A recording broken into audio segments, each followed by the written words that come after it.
Good morning. Good morning. We are here with Stephen Meeks at the Good Earth Community Garden.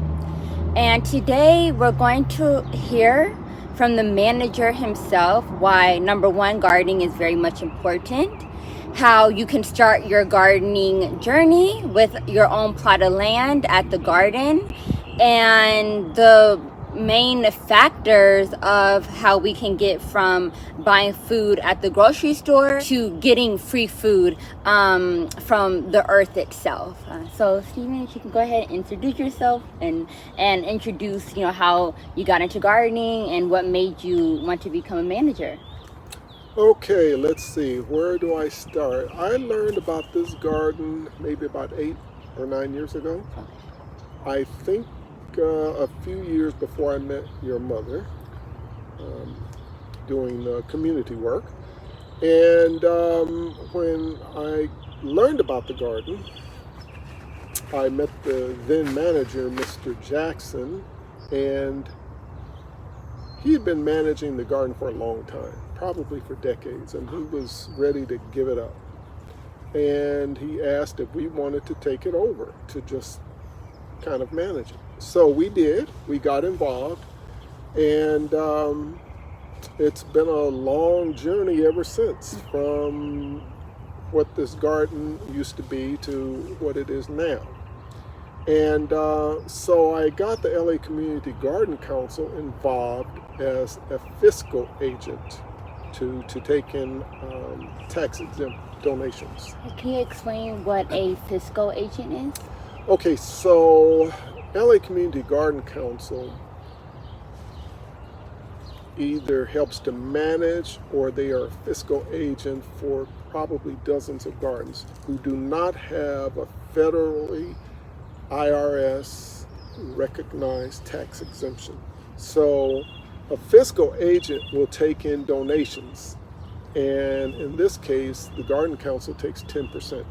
So if we get $5,000 from an organization and they want to tax write off, they're going to get $500 off the top, 10%.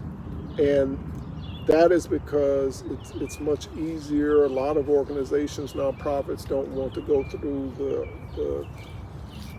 the issue and the hassle of filling out articles of incorporation, charter, and then dealing with the IRS to get a tax exemption. So that is pretty much a fiscal agent. Okay. Other fiscal agents may take less, some may take more.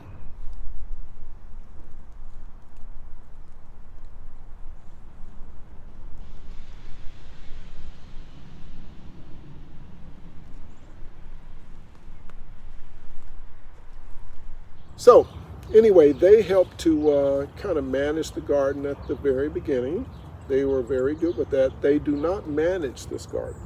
They only provide quarterly reports, and they take in money, and they distribute money to us as needed, on an as needed basis. So anyway, this garden sits on LADWP property, which is City of Los Angeles property. And this garden was developed under an initiative of Mayor Tom Bradley, who saw a lot of high power transmission line properties owned by the city, which is DWP. They were underutilized, or they may have been vacant. They may have had weeds or grass growing on them, or just soil. And he started an initiative to do it. And early on, I think Ted Watkins was involved with that. And this particular garden, I understand, may have been started by a guy from France. And actually, and that would have been over 40 years ago. And actually, about 9 years ago, when I learned about the garden, the lady from France told me about the garden.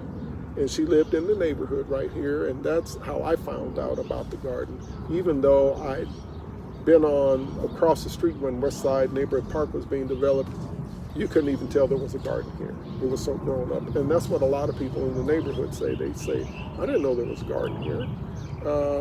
So anyway, we got involved, and presently there are about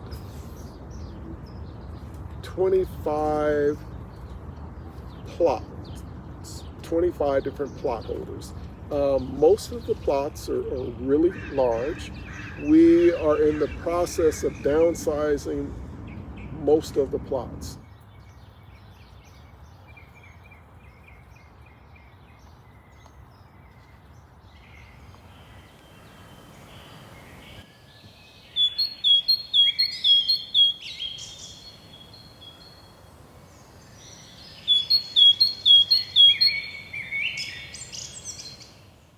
If gardeners are underperforming with what they're planting, or they don't follow the guidelines or rules like they should, we do give warning letters, and then after a while we may tell them, we're going to have to downsize you, or if plot holders are really flagrant in violation of rules, then they no longer have the ability, the privilege to garden here. Most people grow food for their families. They are not allowed to sell food because we do not get charged for the use of this land, because we're a nonprofit. If we were a commercial nursery, then we would be paying rent. The only thing we pay is a water bill to DWP, and we pay liability insurance.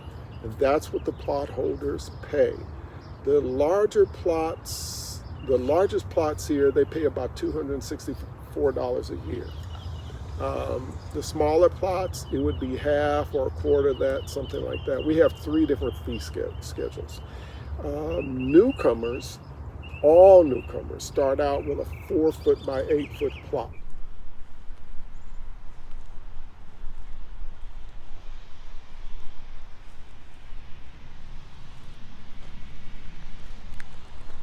So that's the beehive.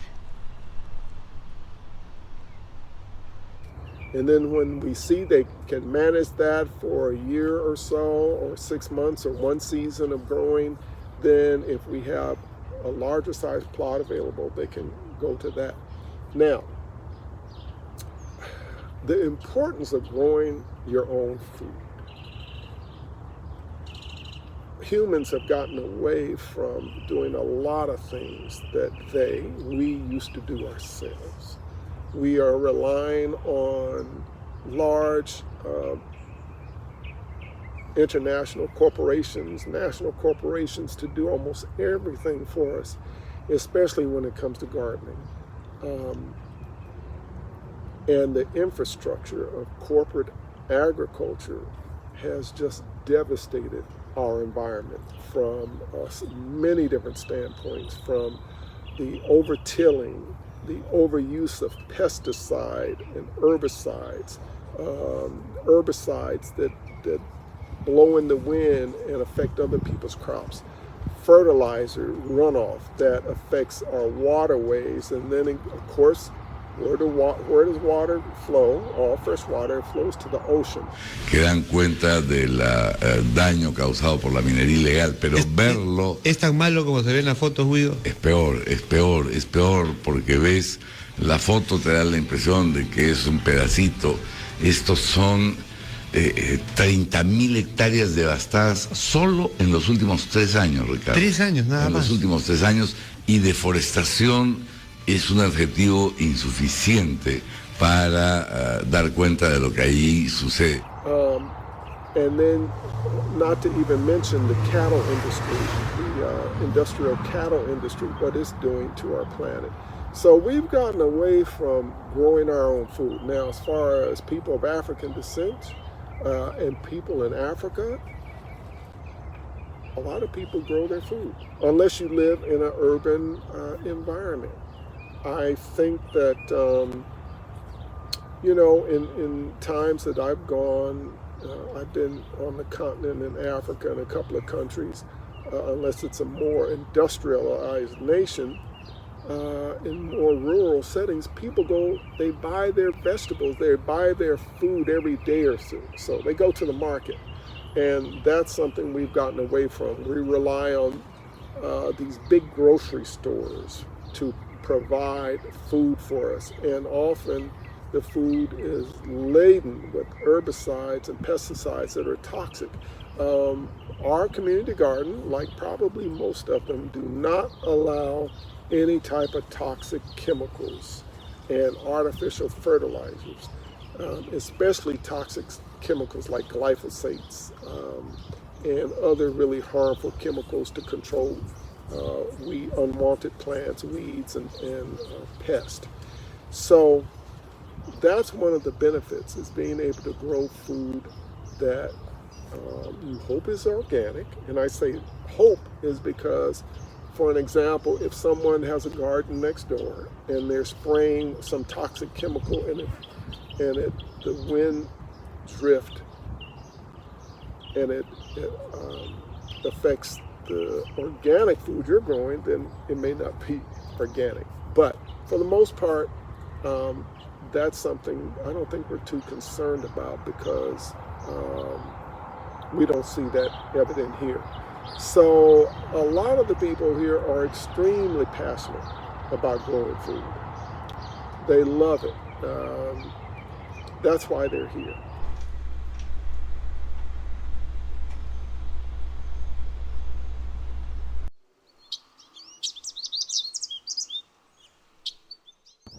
Hi, good morning. My name is Lindsay. I am one of the people that has a plot here at Good Earth Community Garden. Okay, perfect. And tell me, what got you into gardening, and what made you feel the need to get a plot of land? Well, I've been interested in food, environmental, and health work for my entire career, really. And so I think the connection to actually being able to grow that food was always very natural to me. You know, living here in a city, there isn't a lot of access to land. So when I found this community garden that was in my neighborhood, immediately I was here volunteering, just getting involved, and eventually was able to get a small plot, and then was working that plot for some time, and then finally got to upgrade to this bigger plot. Perfect. And in your opinion, why is gardening so important? Oh, there's so many reasons.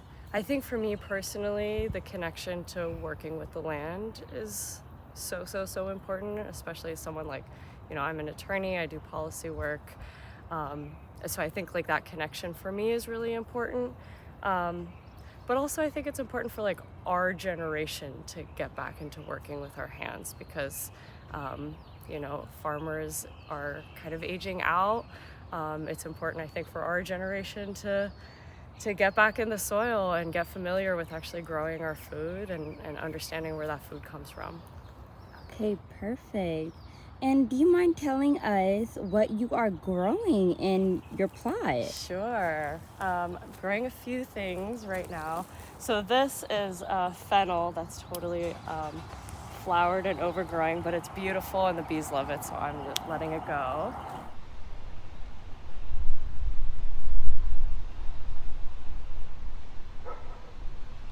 Can see the little bees going in and out. I have quite a few tomatoes here. I have some peppers growing. All of these little frizzly guys, these are actually asparagus. And then I've got, this is a big broccoli that has yet to make a broccoli head. It's just like a super broccoli. Over here, I actually have two, but this one basically is a kale tree. These little guys are all corn that's coming up. And then these are like loofah. I'm growing loofahs. Yeah, that's been like my big project for this year. That's amazing. Yeah, it's and really when fun. did you start growing initially on this plot? On this plot, I've been here for a year and a half. With Good Earth, I've been like 3 years. Oh, wow. Yeah. That is amazing. Yeah. I'm definitely one of the youngest here by far. That is awesome. And what made you want to grow loofah? Ooh, I don't know. I mean, I use loofahs in the shower, so I just thought, you know, I have the space to grow. I might as well take advantage of being able to grow, and it's kind of just, it's a big experiment to see like what I actually what I actually get out of it. So Yeah. they're babies. We'll see. You'll have to come back and check in. Okay, definitely, definitely. And then lastly, can you tell me, out of everything with that comes with gardening, what is your top 3 favorite things? Top 3 things: connection to the earth, being able to grow or eat the food that I grew from seed, and then also, of course, the community aspect of it all. Okay, perfect. Thank you so much. Yeah, of course. Happy to help.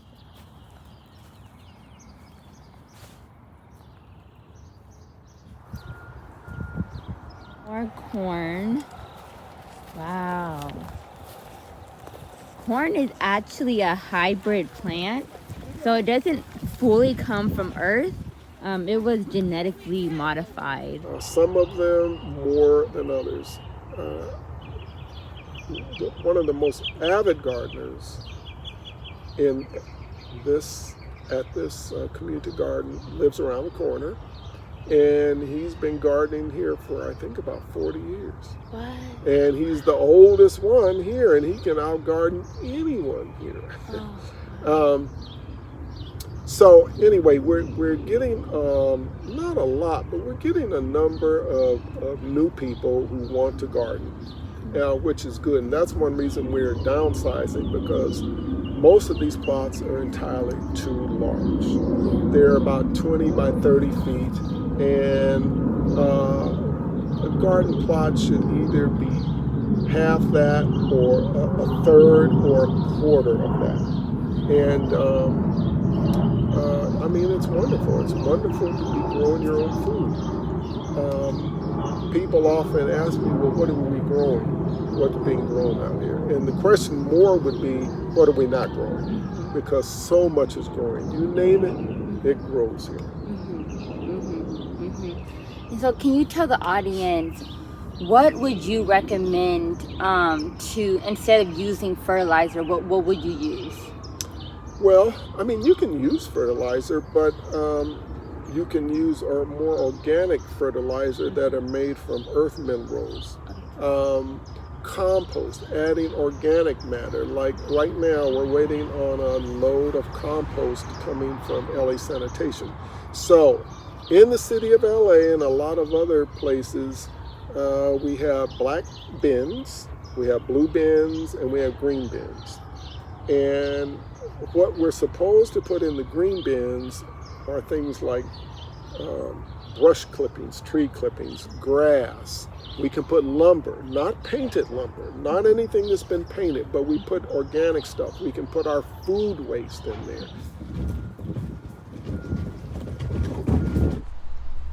Beautiful. Marigolds.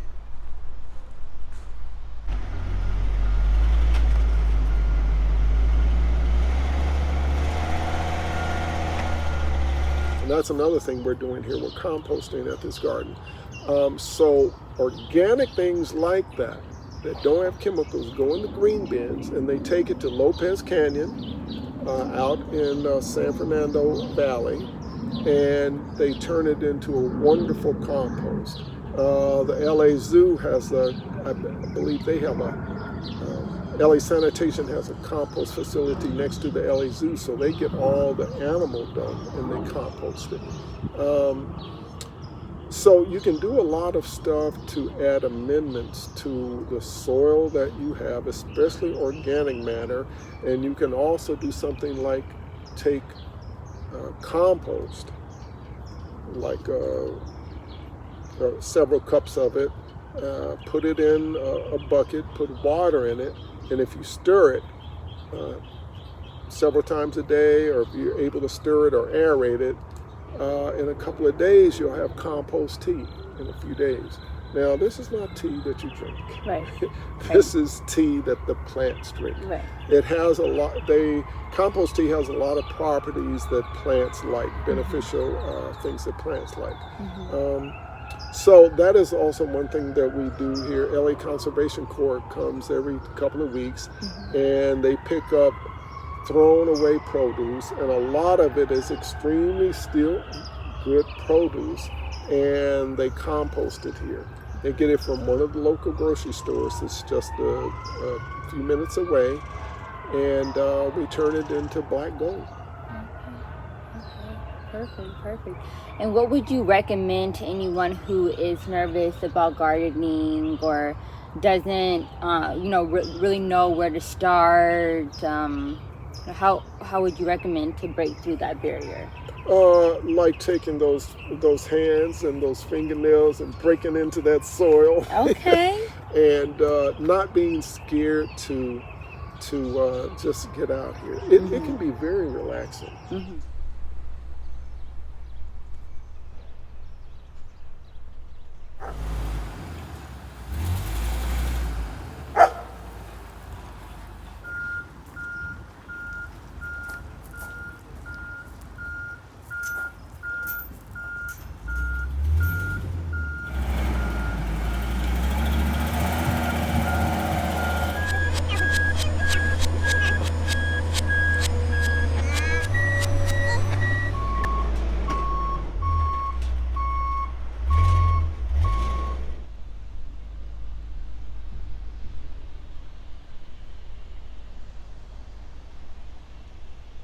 Thank you for that. And then lastly, how does gardening personally connect to you? Well, I think the initial connection may have been the Boy Scouts, not with edible gardening, but with going on a weekly basis to Elysian Park to just plant trees and do stuff out there, being in the Boy Scouts and the Cub Scouts, being exposed to nature. And then living in a tiny town for a while at my grandmother's place on an acre of land. I started growing food. I would read Mother Earth News and look at methane digesters and solar energy and compost toilets, and I would read these magazines, and it just kind of got me into it. And then later on, just working with various people in a larger Texas city to grow food. And then,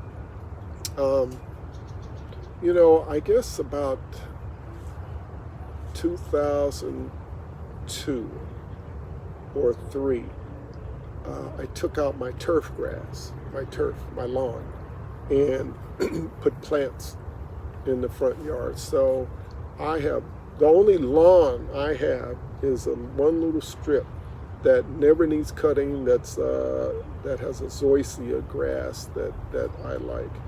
And other than that,